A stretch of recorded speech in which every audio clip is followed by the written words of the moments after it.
నమస్కారం దూరదర్శన్ వార్తలకు స్వాగతం నేను వినతి ముందుగా ముఖ్యాంశాలు చూద్దాం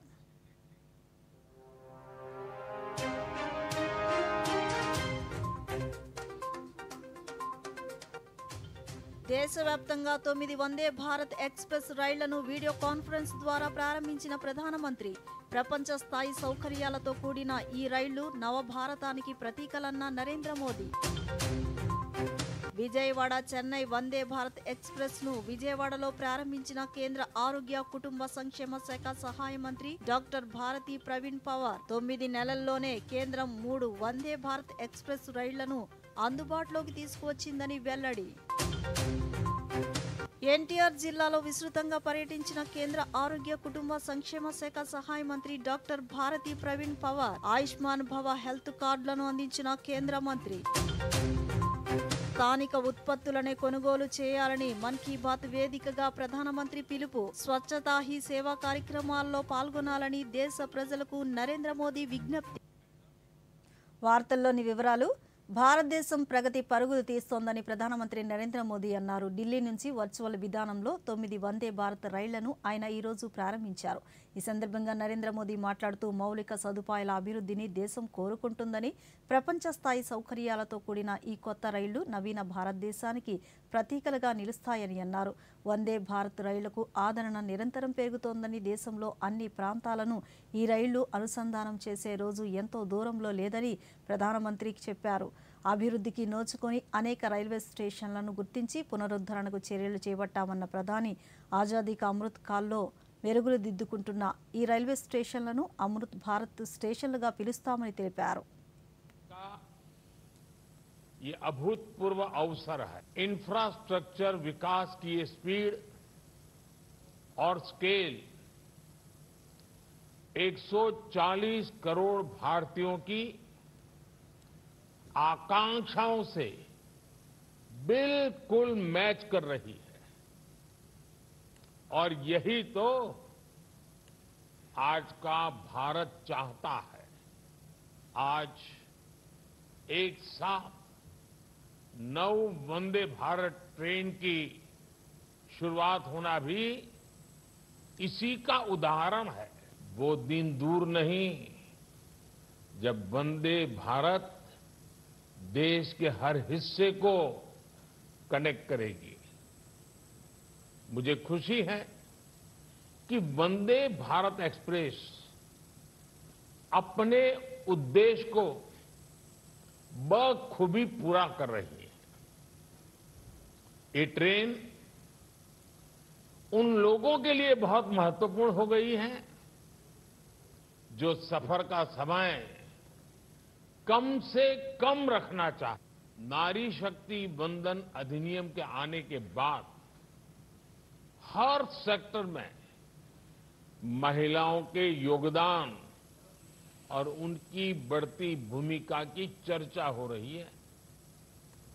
आज कई रेलवे स्टेशनों का संचालन भी पूरी तरह से महिला कर्मचारियों द्वारा किया जा रहा है। मैं ऐसे प्रयास रेलवे की सराहना करता हूं। देश की सभी महिलाओं को नारी शक्ति वंदन अधिनियम के लिए फिर से बधाई देता हूं। ఆంధ్రప్రదేశ్ నుంచి 3వ వందే భారత్ ఎక్స్‌ప్రెస్ ను ప్రధానమంత్రి నరేంద్ర మోదీ వీడియో కాన్ఫరెన్స్ ద్వారా జెండా ఊపి ప్రారంభించగా విజయవాడ రైల్వే స్టేషన్ నుంచి కేంద్ర ఆరోగ్య కుటుంబ సంక్షేమ శాఖ సహాయ మంత్రి డాక్టర్ భారతి ప్రవీణ్ పవార్ ప్రారంభించారు. భారతీయ రైల్వేలకే గర్వకారణమైన ఈ రైలు 2 ప్రధాన దక్షిణాది రాజధానులైన విజయవాడ చెన్నైలను కలుపుతుంది. ముఖ్యంగా ఈ వందే భారత్ ఎక్స్‌ప్రెస్ తమిళనాడు, ఆంధ్రప్రదేశ్ మధ్య మొదటి వందే భారత్ ఎక్స్‌ప్రెస్ రైలు కావడం విశేషం. ఈ స్వదేశీ సెమీ హై స్పీడ్ రైలు విజయవాడ రైల్వే స్టేషన్ నుంచి ప్రారంభమై చెన్నై నగరంలోని Puratchi Thalaivar doctor MG Ramachandran central railway స్టేషన్కు వెళ్లనుంది. మార్గ మధ్యలో ఈ రైలు తెనాలి, ఒంగోలు, నెల్లూరు, రేణిగుంట రైల్వే స్టేషన్లో ఆగనుంది. విజయవాడ చెన్నై మధ్య దూరాన్ని 6 గంటల 40 నిమిషాల స్వల్ప వ్యవధిలో చేరుకోనుంది. ఈ సందర్భంగా మంత్రి రైలులో విద్యార్థులతో ముచ్చటించారు. అనంతరం మంత్రి మాట్లాడుతూ 9 నెలల్లో 3 వందే భారత్ ఎక్స్‌ప్రెస్ రైళ్లను అందుబాటులోకి తీసుకువచ్చామని తెలిపారు. రైలు ప్రయాణికులకు కేంద్ర ప్రభుత్వం అత్యుత్తమ సౌకర్యాలు కల్పిస్తుందని తెలిపారు. Honorable Ashwini Kumar Vaishnav ji. And it also reflects the importance given by the central government towards introducing best of rail facilities for the rail passengers from the state of Andhra Pradesh. Heralding a new dawn in the travel experience for the rail users, India's indigenous semi-high-speed train Vande Express has become the face of Atmanirbhar Bharat. Vande Bharat train is an important step toward providing the fast connectivity in the country. To realize the concept of Make in India and Self-Reliant India, comfortable travel, safety management and higher standards of safe journey. Dhanyavad, Honorable Prime Minister. Narendra Modi ప్రధానమంత్రిగా సరికొత్త భారతదేశాన్ని సృష్టిస్తున్నారని Vijayawada parliament సభ్యులు కేశినేని శ్రీనివాస్ అన్నారు. Vijayawada railway స్టేషన్లో వందే Bharat express రైలు ప్రారంభోత్సవ కార్యక్రమంలో ఏర్పాటు చేసిన సభలో ఆయన పాల్గొన్నారు. ఈ సందర్భంగా కేశినేని శ్రీనివాస్ మాట్లాడుతూ నేడు చిన్న చిన్న నగరాలకు సైతం విమానాశ్రయాలను తీసుకొచ్చిన ఘనత ప్రధానమంత్రి నరేంద్ర మోదీకి దక్కుతుందని అన్నారు. చారిత్రకంగా విజయవాడలో ఎంతో ప్రసిద్ధి చెందిన కనకదుర్గ కొండ ఇంద్రకీలాద్రి పేరుతో ఓ రైలును తీసుకురావాలని ఈ సందర్భంగా ఎంపీ రైల్వే అధికారులను కోరారు. ఈ దేశ ప్రధాని అయిన తర్వాత ముఖ్యంగా ఈ ట్రాన్స్పోర్ట్ లో ఎయిర్లైన్స్ అవనండి, రైల్వేస్ అవనండి, ఒక రెవల్యూషనరీ చేంజ్ ఈ దేశంలో తీసుకొచ్చినటువంటి వ్యక్తి మోడీ గారు. ఎందుకంటే ఇవాళ చాలా ఎయిర్పోర్ట్లు అనేక చిన్న చిన్న నగరాల నుంచి కూడా ఇవాళ ఫ్లైట్లు ఆపరేట్ అవుతున్నాయి. C class, D class cities నుంచి కూడా. అట్లాగే ఇప్పుడు రైల్స్ లో ముఖ్యంగా మన కోవిడ్ తర్వాత చాలా విప్లవాత్మకమైన మార్పులు తీసుకొచ్చారు. అట్లాగే మహిళా రిజర్వేషన్ బిల్, మహిళలందరికీ కూడా నేను అభినందిస్తున్నా. మోడీ గారు actually everyone in the city and the state and this region, they want that one train to be named as Indrakiladri Express. Now my public representation and public appeal to the railway board also, I have already sent my representations. I will follow it up and I request the DRM and the Vijayawada division also to follow it up and make one train, name one train in the name of Indrakiladri. Vijayawada చెన్నైల మధ్య నడిచే వందే Bharat express రైలును కేంద్ర ఆరోగ్య కుటుంబ సంక్షేమ శాఖ సహాయ మంత్రి భారతీ ప్రవీణ్ పవార్ విజయవాడ రైల్వే స్టేషన్ నుంచి ప్రారంభించారు. రైల్వే స్టేషన్లో డీఆర్ఎం నరేంద్ర ఆనందరావు పాటిల్ మీడియాతో మాట్లాడుతూ దేశవ్యాప్తంగా వివిధ ప్రాంతాలను అనుసంధానం చేసిన 9 వందే భారత్ ఎక్స్ప్రెస్ రైళ్లను ప్రధాని ఈరోజు ప్రారంభించారన్నారు. ఆంధ్రప్రదేశ్కు 2 వందే భారత్ ఎక్స్ప్రెస్ రైళ్లు అందుబాటులోకి వచ్చాయని ఆయన తెలిపారు. Today, Honorable Prime Minister of India, Shri Narendra Modi ji, will be flagging off 9 Vande Bharat Express trains connecting different states of India. And I am happy to inform you that the state of Andhra Pradesh is going to get 2 Vande Bharat Express. One of them is from Vijayawada to Chennai via Renugunta, and another will be from Kachigoda to Hyderabad to Bangalore. So we are happy that the Vijayawada division is having a Vande Bharat Express, and this will be our 3rd Vande Bharat Express running through Vijayawada division. And I request all the passengers and the general public to participate in this function, in this historic function of flagging of 9 trains simultaneously. One locomotive is attached to form a complete train, whereas Vande Bharat is a train set. It is like a car. It is like a long car. So the entire engine on both the sides is always attached to the train. Passenger amenities of the lighting is also very good. The doors are new modern design doors. As I already told, it can be differed in the sense that the technology is different. It is a train set technology. We call this as a train set. So the trains will be like this, like Vande Bharat only. Normal coaches and connecting each and every coach and then making formation of a train, all those things will be avoided. Vande Bharat express రైళ్లతో రైలు ప్రయాణంలో నూతన శకం ఆరంభమైందని ప్రకాశం జిల్లా collector as Dinesh Kumar అన్నారు. విజయవాడ నుంచి చెన్నైకి అందుబాటులోకి వచ్చిన నూతన వందే భారత్ రైలు ఈ మధ్యాహ్నం ఒంగోలుకు చేరుకోగా రైల్వే అధికారులతో కలిసి కలెక్టర్ రైలుకు స్వాగతం పలికారు. ఈ సందర్భంగా పలువురు ప్రయాణికులు వందే భారత్ రైలును ఆసక్తిగా తిలకించారు. ఈ సందర్భంగా దినేష్ కుమార్ మాట్లాడుతూ వందే భారత్ ఎక్స్ప్రెస్లో ఎన్నో సౌకర్యాలు ఉన్నాయన్నారు. దీనివల్ల ప్రయాణం సమయం తగ్గుతుందన్నారు. ఒంగోలు ప్రాంతవాసులకు చెన్నై, తిరుపతి వెళ్లడానికి ఈ రైలు ఎంతో సౌకర్యవంతంగా ఉంటుందన్నారు. ప్రయాణికులు సైతం హర్షం వ్యక్తం చేశారు. వందే భారత్ ట్రైన్ ఒంగోలు ద్వారా చెన్నై వెళ్ళడం చాలా సంతోషకరమైన విషయము. ప్యాసింజర్స్ అందరూ కూడా ఇవాళ ప్రధానమంత్రి గారు లాంచ్ చేసిన విషయాలు చూసి ఈ ట్రైన్ చూడడానికి కోసం అందరూ కూడా ఆర్వంగా ఇక్కడ వెయిట్ చేస్తున్నారు. ఇది మాత్రం కాకుండా ఈ స్టేషన్ అభివృద్ధి అండ్ అదర్ ఫేస్ లిఫ్ట్ కోసం కూడా దాదాపుగా 26 కోట్ల రూపాయలు ఇవ్వడం జరిగింది. ఇక్కడ ఉంటున్న కొత్త ఎస్కలేటర్లు కానీ ఇక్కడ ఉన్న షెడ్స్ అండ్ ఫ్రంట్ ఎలివేషన్స్ ఇదన్నీ కూడా మోడర్నైజ్ చేయడానికి ఒంగోలు నగరంలో ఆపర్చునిటీ ఇచ్చిన ప్రధానమంత్రి గారికి మరొకసారి ధన్యవాదాలు తెలియజేసుకుంటాను. Train with luxurious coaches and seats, ఇలాంటి ఒక ట్రైన్ ఇండియాకి తేవడం నరేంద్ర మోడీ గారు చేసిన ఒక పెద్ద పని. I'm very happy for this. మరో రాష్ట్ర ముఖ్య పట్టణానికి అనుసంధానం చేయడం, ట్రైన్లు అనేవి దాదాపుగా 1.5 గంట నుంచి 2.5 గంట పాటు ఈ ప్రయాణ సమయం కూడా ఆదా అవుతుంది ప్రయాణికులకు. కాబట్టి వందే భారత్ ఎక్స్ప్రెస్ మనం ఎంతో గర్వించాల్సిన విషయం. వందే భారత్ రైలులో ప్రయాణించడం తనకు ఎంతో గర్వంగా ఉందని ప్రకాశం జిల్లా కలెక్టర్ ఏఎస్ దినేష్ కుమార్ అన్నారు. విజయవాడ నుంచి చెన్నైకి అందుబాటులోకి వచ్చిన నూతన వందే భారత్ రైలు మొదటి ప్రయాణంలో భాగంగా ఒంగోలు రాగా రైలులో కలెక్టర్ దినేష్ కుమార్ తన కుమారుడు, కుమార్తెతో కలిసి సింగరాయకొండ వరకు ప్రయాణించారు. ఈ సందర్భంగా ఆయన రైలు అంతా తిరిగి పరిశీలించారు, ప్రయాణికులతో ముచ్చటించారు. ఈ సందర్భంగా కలెక్టర్ మాట్లాడుతూ వందే భారత్ రైలు ప్రయాణం ఎంతో అద్భుతంగా ఉందన్నారు. ఒంగోలు ప్రాంత ప్రయాణికులకు ఇంత మంచి ప్రయాణ సౌకర్యం కల్పించిన ప్రధానమంత్రి నరేంద్ర మోదీకి కృతజ్ఞతలు తెలిపారు. రైలులో ప్రయాణిస్తున్న ప్రయాణికులు దూరదర్శన్తో మాట్లాడుతూ వందే భారత్ రైలు ప్రయాణం ఎంతో బాగుందన్నారు. రైలు మంచి వేగంతో వెళుతుందన్నారు. దీనివల్ల ప్రయాణ సమయం కూడా తగ్గుతుందన్నారు.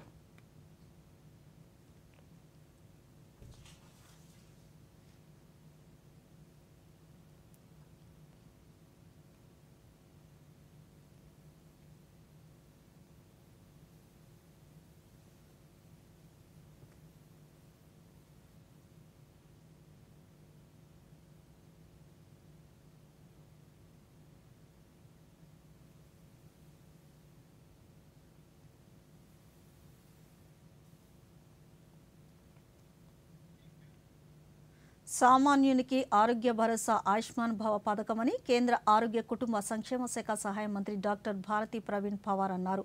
విజయవాడ భవానీపురం హెచ్బీ కాలనీలో ఆయుష్మాన్ భవ కార్డులను మంత్రి లబ్ధిదారులకు అందించారు. ఈ సందర్భంగా కేంద్ర మంత్రి మాట్లాడుతూ ప్రపంచంలోనే అతి విస్తృతమైన ఆరోగ్య భరోసా కల్పించే పథకం ఆయుష్మాన్ భవ అన్నారు.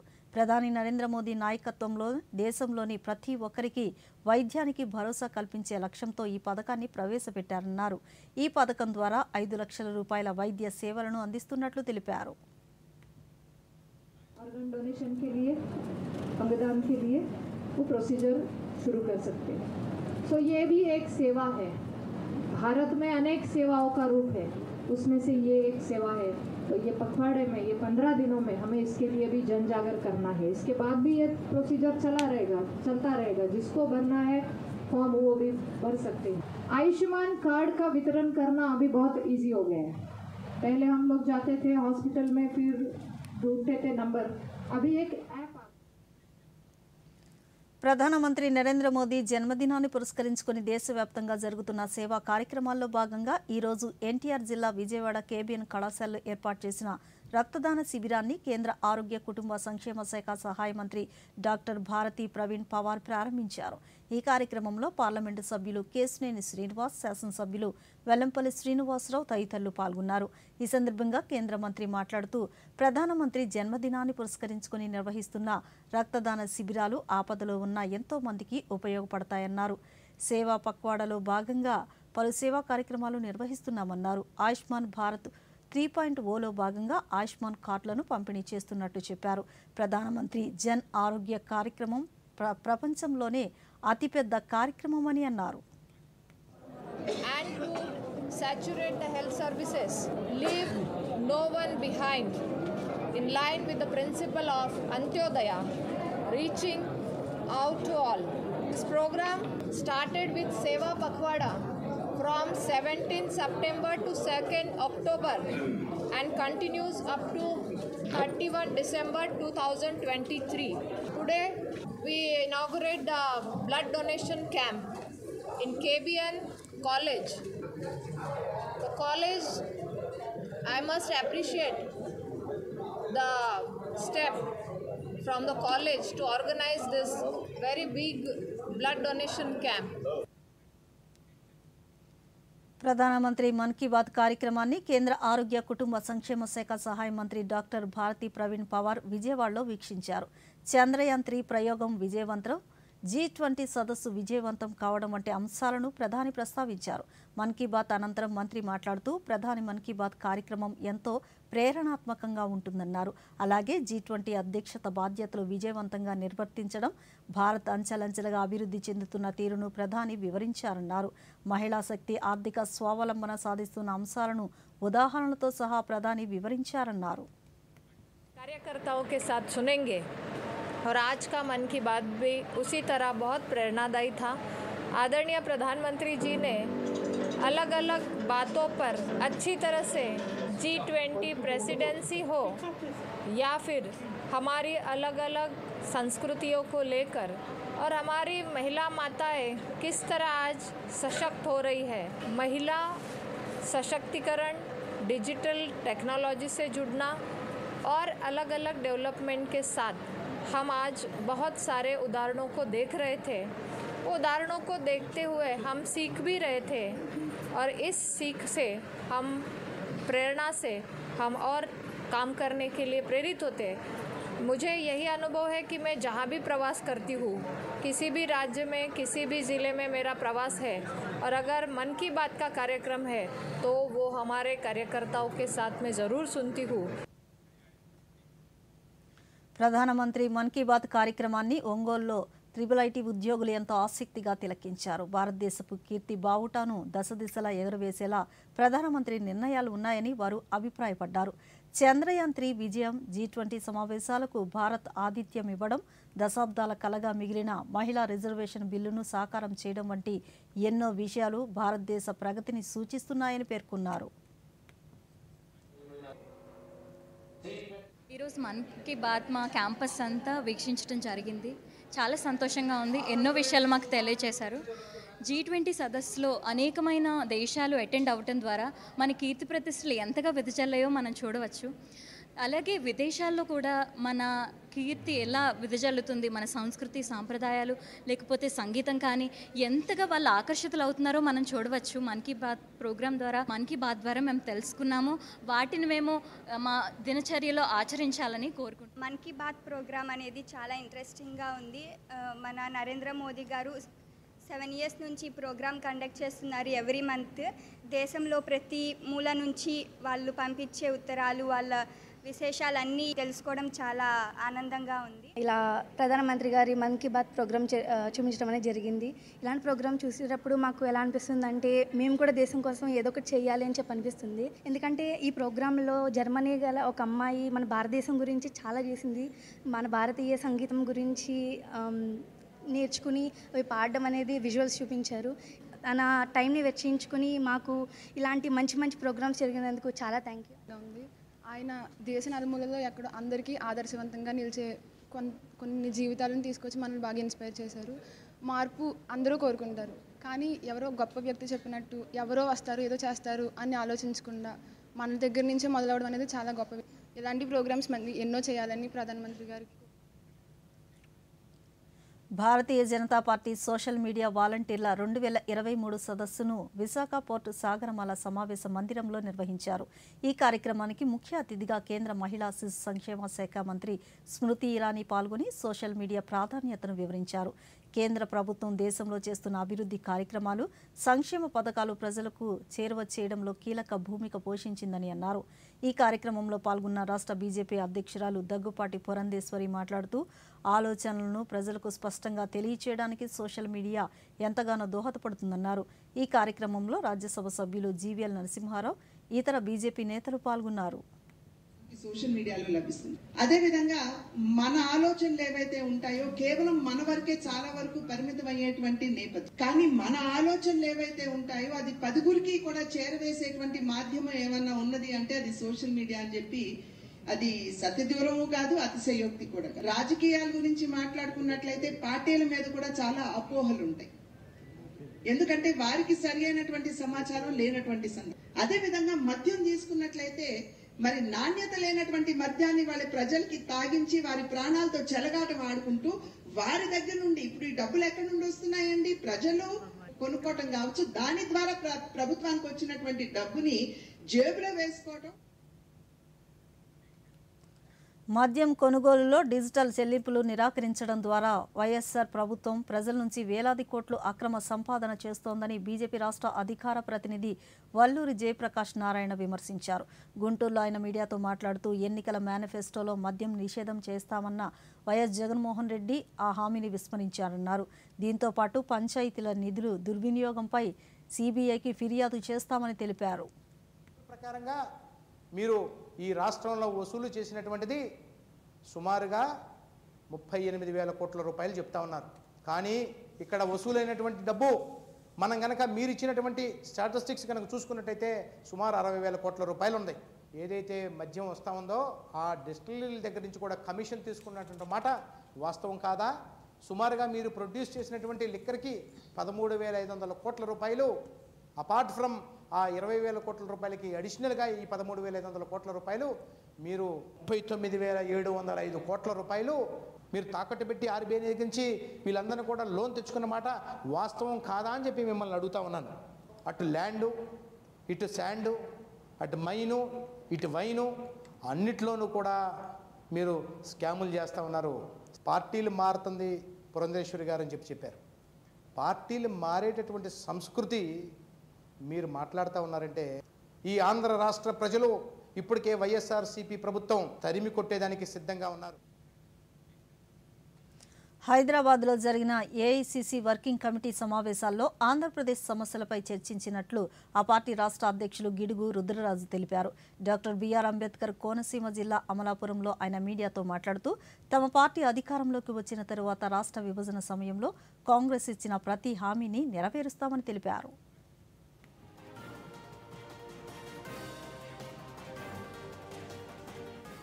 అఖిల భారత కాంగ్రెస్ కమిటీ వర్కింగ్ కమిటీ సమావేశాలు ఇటీవల హైదరాబాద్లో జరగడం జరిగింది. కాంగ్రెస్ పార్టీని సంస్థాగతంగా బలోపేతం చేయడం కోసం కొన్ని విధానపరమైనటువంటి నిర్ణయాలని శ్రీమతి సోనియా గాంధీ గారు, రాహుల్ గాంధీ గారు, అఖిల భారత కాంగ్రెస్ కమిటీ ప్రధాన కార్యదర్శి, ఆర్గనైజ్డ్ ఇన్ఛార్జ్గా ఉన్నటువంటి కేసీ వేణుగోపాల్ గారు, వారితో పాటు ఈ దేశానికిలో ఉన్నటువంటి కాంగ్రెస్ వర్కింగ్ కమిటీ సభ్యులు, వివిధ రాష్ట్రాల పిసిసి అధ్యక్షులు, సిఎల్పి నాయకులు వీరందరూ కూడా సమావేశంలో పాల్గొనడం జరిగింది. ఆంధ్రప్రదేశ్ కాంగ్రెస్ కమిటీ అధ్యక్షుడు హోదాలో వర్కింగ్ కమిటీలో పాల్గొనేటువంటి అవకాశం నాకు కూడా దక్కింది. పర్యాటక రంగంలో అటవీశాఖ పాత్ర కీలకమని వైఎస్ఆర్ జిల్లా అటవీశాఖ అధికారి సందీప్ రెడ్డి అన్నారు. ప్రపంచ పర్యాటక దినోత్సవం సందర్భంగా కడపలో ఏర్పాటు చేసిన ఎకో టూరిజం సమావేశంలో ఆయన మాట్లాడుతూ జిల్లా భూభాగంలో 36% అడవులు విస్తరించి ఉన్నాయన్నారు. కడపలో ఏర్పాటు చేసిన నగరం పాలకొండల ప్రాంతాలకు ట్రెక్కింగ్లకు పర్యాటకులు ఎక్కువగా వస్తున్నారని, అదేవిధంగా మరికొన్ని అటవీ ప్రాంతాలను గుర్తించి వాటిని కూడా పర్యాటకంగా తీర్చిదిద్దేందుకు ప్రణాళికలు రూపొందిస్తున్నట్లు తెలిపారు. పరిస్థితులు ఒకలా ఉండొచ్చు, లేకపోతే మనం పెరిగిన సొసైటీ ఒకలా ఉండొచ్చు. ఏ రోజైతే టూరిజం అన్నది చూస్తామో లేదా టూరిజం అన్న దాని వల్ల మనకి ఇంకా డిఫరెంట్ ఏరియాస్కి వెళ్తూ మన ఎక్స్పోజర్ పెరుగుతుంది. సో ఈరోజు మనకి డిఫరెంట్ ఆర్గనైజేషన్స్ అన్నీ కలిపి అంటే టూరిజం డే రోజు ఈ థీమ్ మీద రావడం చాలా ఆనందదాయకంగా ఉంది. ఇలా ఇంచుమించు మనకి కడపలో 7.5 లక్షల ఎకరాలు అటవీ భాగం ఉంది. సో దీన్ని మనకి అంటే పబ్లిక్కి ఏ రకంగా మనం ఇన్వాల్వ్ చేయగలం. ఈ నగరవనంలో అన్నింటిలోనూ, అలాగే ఇప్పుడు మనకి ప్రొద్దుటూరులో రాజీవ్ గాంధీ నేషనల్ పార్క్ అన్నది ఒకటి ఉంది. ఇప్పుడు మనకి వచ్చే నెలలో మనకి ఇప్పుడు ఒకప్పుడు కడప జిల్లా, ఇప్పుడు అన్నమయ్య జిల్లా కింద వెళ్ళిన గువ్వల చెరువు అన్నది ఒక పర్యాటక ప్రాంతంగా తీర్చిదిద్దబోతుంది. ఇదంతా ఏంటంటే ఫారెస్ట్ని పబ్లిక్కి ఇంకా దగ్గరగా తీసుకువెళ్ళాలని. సో అందులో భాగంగా పబ్లిక్ అందరికీ కూడా ఒక్కసారి మరి ఈ ఎకో టూరిజం అన్నది ఏదైతే ఉందో న్యాచురల్గా ఉన్న ఏరియాస్ ఏంటి ఆ రకంగా మనం అడుగులు వేయడం జరుగుతుంది. తర్వాత జనరేషన్ వాళ్ళకి కూడా ఆ ఏరియా ఇంకా బెటర్గా ఎలా చేయగలం, చాలా మంచి ఆపర్చునిటీ కింద మారుతుంది. అనకాపల్లి జిల్లాలో ప్రముఖ పర్యాటక కేంద్రమైన బొజ్జన్న కొండను 7.5 కోట్ల రూపాయలతో అభివృద్ధి చేస్తున్నట్లు వైసీపీ ఉత్తరాంధ్ర జిల్లా ఇన్ఛార్జ్ వైవి సుబ్బారెడ్డి అన్నారు. పలు అభివృద్ధి కార్యక్రమాలకు రాష్ట్ర ఐటీ శాఖ మంత్రి గుడివాడ అమర్నాథ్, అనకాపల్లి పార్లమెంటు సభ్యురాలు బీశెట్టి సత్యావతితో కలిసి ఆయన శంకుస్థాపన చేశారు.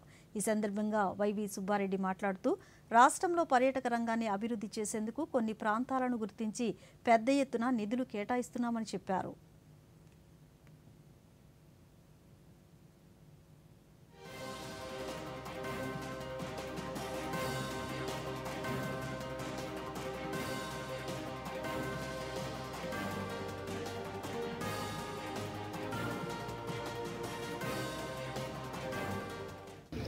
మాన్యుమెంట్ ప్లేస్ అభివృద్ధికి కేంద్ర రాష్ట్ర ప్రభుత్వ సహకారం సుమారుగా 7,36,00,000 రూపాయల అభివృద్ధి కార్యక్రమాలకి ఈరోజు ప్రారంభించుకున్నాం. కేంద్ర ప్రభుత్వ సహకారంతో ఈ బొజ్జనకొండ బుద్ధిస్ట్ మాన్యుమెంట్ ప్లేస్ని దేశవ్యాప్తంగా కూడా ప్రసిద్ధి చెందిన ఇటువంటి ప్లేస్ని అభివృద్ధి చేయాలని రాష్ట్ర ప్రభుత్వం ముందుకొచ్చింది. దానికి అనకాపల్లి పట్టణాన్ని ఆనుకొని ఉన్న ఈ బుద్ధిస్ట్ మాన్యుమెంట్కి దేశంలో వివిధ ప్రాంతాల నుంచి కూడా భక్తులు, మరీ ముఖ్యంగా బుద్ధిస్ట్ వీళ్ళు వచ్చి ఇక్కడ ఈ పాయింట్ని మాన్యుమెంట్ని విజిట్ చేసే కార్యక్రమం జరుగుతుంది. దేశ విదేశాల నుంచి కూడా బుద్ధిస్టులు వచ్చి ఇక్కడ ధ్యానం చేసుకునే కార్యక్రమానికి ఏర్పాటు చేయడం జరుగుతుంది. కాబట్టి ఈ ప్రాంతం మరీ ముఖ్యంగా అనకాపల్లి జిల్లా అభివృద్ధికి, టూరిజంగా అభివృద్ధి చేయడానికి ఇది ఎంతో దోహదపడుతుంది. చిత్తూరులో టౌన్ కోఆపరేటివ్ బ్యాంక్ ఆర్థిక పరంగా ప్రగతి పదంలో పయనిస్తుందని చిత్తూరు ఎమ్మెల్యే ఆరణి శ్రీనివాసులు తెలిపారు. చిత్తూరు నగరం గిరింపేటలో నిర్వహించిన మహాజన సభలో ఆయన మాట్లాడుతూ వైసీపీ ప్రభుత్వం ఇచ్చిన ప్రతి ఒక్క హామీని నెరవేర్చిందని, గత ప్రభుత్వ హయాంలో నష్టాలు చవిచూసిన టౌన్ బ్యాంక్ తిరిగి అభివృద్ధి పదంలో పయనిస్తుందన్నారు. ఈ సందర్భంగా బ్యాంక్ చైర్మన్ రామ్ గణేష్ మాట్లాడుతూ ఇతర బ్యాంకుల కన్నా అధిక వడ్డీతో ఇన్సూరెన్స్ సౌకర్యంతో డిపాజిట్దారులకు టౌన్ బ్యాంక్ ఉత్తమ సేవలు అందిస్తుందన్నారు. సీనియర్ సిటిజన్ల కోసం కొత్త పథకాలను రూపొందించి అమలు చేస్తున్నామని తెలిపారు. దీన్ని ప్రతి ఒక్కరూ రిటైర్డ్ పీపుల్స్ ఉపయోగించుకోవాలి. మిగతా ఈ బ్యాంకులో అన్ని ఫెసిలిటీస్ కూడా కల్పిస్తున్నాం. ఏ రోజు కూడా డివిడెండ్ అనేది 17 సంవత్సరాలుగా ఇవ్వలేదు.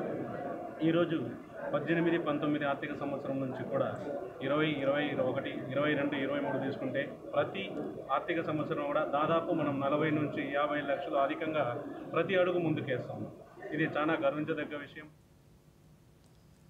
ప్రధానమంత్రి నరేంద్ర మోదీ జన్మదినాన్ని పురస్కరించుకుని బీజేపీ ఆధ్వర్యంలో తిరుపతిలో రక్తదాన శిబిరాన్ని ఏర్పాటు చేశారు. స్థానిక వెటర్నరీ ఆసుపత్రిలో 300 మందికి పైగా రక్తదానం చేయడంతో పాటు ఉచిత మెగా వైద్య శిబిరాన్ని నిర్వహించి 500 మంది రోగులకు మందులను పంపిణీ చేశారు.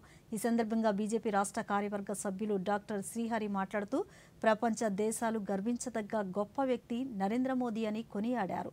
నరేంద్ర మోదీ హయాంలో దేశం అన్ని విధాలుగా అభివృద్ధి చెందుతుందన్నారు.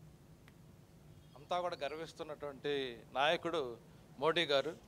అటువంటి మోడీ గారు జన్మదినోత్సవాన్ని దేశవ్యాప్తంగా మెడికల్ క్యాంపులతోటి, అదేవిధంగా రక్తదాన శిబిరాలతోటి, మనం ఏదైతే మనం మొదటి పార్లమెంటు భవనాన్ని, కొత్త భవనాన్ని ప్రారంభించినప్పుడు మహిళల కోసం మహిళా బిల్లుని ఈరోజు ప్రవేశపెట్టిన ఘనత మన మోడీ గారికి దక్కుతుంది. దానిలో ఆ రోజు ఆయన చెప్పడం జరిగింది, నా జన్మ సార్థకమైంది ఈ సందర్భంగా ఈ మహిళల బిల్లుని తీసుకురావటం అని చెప్పని ఆయన జన్మదినోత్సవం.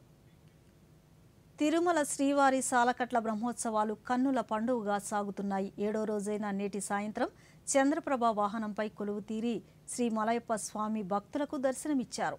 శ్రీవారు చంద్రప్రభ వాహనంపై దివ్యమంగళ స్వరూపుడిగా భక్తులకు దర్శనమిచ్చారు.